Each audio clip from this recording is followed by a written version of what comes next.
Mirë, fokusohemi tani në të tjera zhvillime, shkojmë në një lidhje të drejt për drejt me kolegen Keti Banushi nga ambientet e SPAK. Sot në SPAK në ish deputeti i Partisë Demokratike Myslim Murrizi. Përshëndetje Keti, cila ka qenë arsyeja që zoti Murrizi është paraqitur sot në dyert e prokurorisë së posaçme?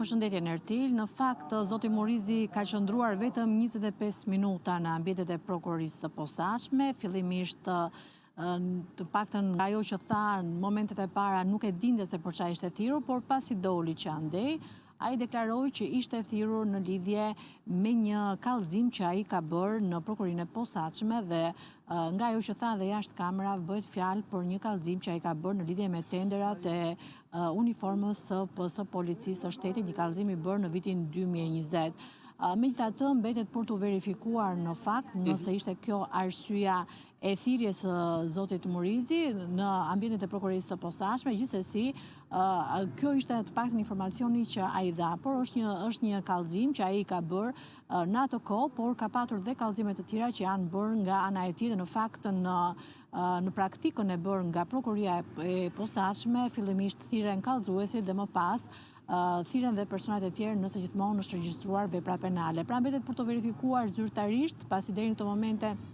nuk kemi një konfirmim zyrtar për arsyeën e thirrjes së ish deputetit të Myslim Murrizi.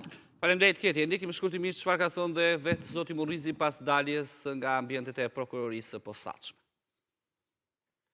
Isha për të sqaruar diçka që ka të bëjë me denoncimet e hershme dhe sistematike të mia. Konkretisht për cilin denoncim bëhet fjalë? Çfarë bëhet fjalë? Do ta merrni vesh më vonë. Mund ta thoni diçka? Po i dini ju çfarë denoncime ka bërë Murrizi? Ka të bëjë me denoncimet tuaja si palë kallëzuese ju, apo me ndonjë hetim të SPAK-u që ju ka parë si persona dieni? Ja, SPAK-u ka kryer punë me Myslimin, bashkë me gjithë prokuroritë e Shqipërisë, kanë qenë i parë që jam hetuar 10 muaj rresht nga i grusht flejtësirash policisë shtetit, kur jam denoncuar. Ju e keni bërë lajmin parë. Ka të bëjë me këtë? Jo, pa merr. Ishte kallëzimi juaj, zotë Murrizi? Do ta merrni vesh më vonë. Nga kush prokuror nuk mund të thotë? Me të thënë drejtën nuk i njoh këto normal e SPAK-ut si emra. Oficeri më shoqëroi tek një prokuror që nuk e di. Nuk ja mora kartën e identitetit se s'kisha as vetë kartë me vete. Po sollët material shtesë apo vetëm datë deklarime? Po vina me dur në xhep, materialet shtesë janë këto që vinë me dosje. Unë për fat në keq maj men shumë, nuk kam nevojë për letë. Zoti Murrizi, ne kuptojmë që mund të kërkuar për të ndarë informacion. Ka të bëjë me qëndrimet tuaja publike, ka të bëjë me funksione?